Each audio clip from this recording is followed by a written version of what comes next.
Kate Garraway announced Derek Draper's death in January after he battled long COVID for 4 years and suffered a cardiac arrest at the end of last year. Kate Garraway has opened up about the financial strain she's facing after looking after husband Derek Draper's health costs over the past few years. In scenes set to air on ITV in Kate Garraway, Derek's story on Tuesday night, the Good Morning Britain host got emotional as she discussed her money issues.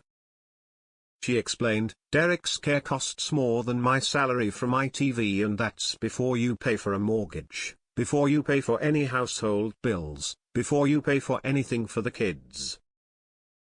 So we're at a crunch point. I am in debt and I can't earn enough money to cover my debt because I'm managing Derek's care.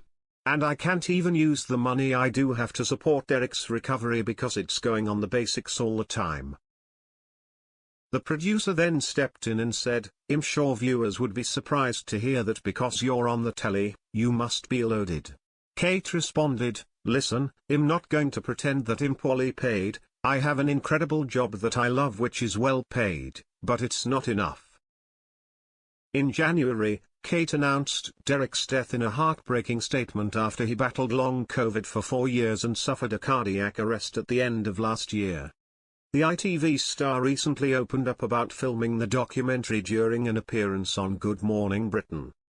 She told hosts Susanna Reid and Ed Balls that the new documentary was 90% finished before Derek's death and she insisted it was all his idea. Kate told viewers, "He said, 'Are we making another documentary?' And I said, 'Well, I hadn't thought to do that, no Derek. It felt like we'd told a story there and he said he thought we should.'" Derek explained to Kate he wanted the documentary to be told through his eyes, but she explained it was a bit of a painful process for her and her family. She expanded to Ed and Susanna, "We'd think, is it right to show this now? Is it going to be too much?" Reflecting on her thought process, the I'm a Celebrity star shared, "But then I thought, actually, he wanted to tell a story about the caring system and he wanted to say it from his position. I think his words were, 'You've got to carry on fighting for what's right for the people you love.' I think it will be quite moving to hear his voice."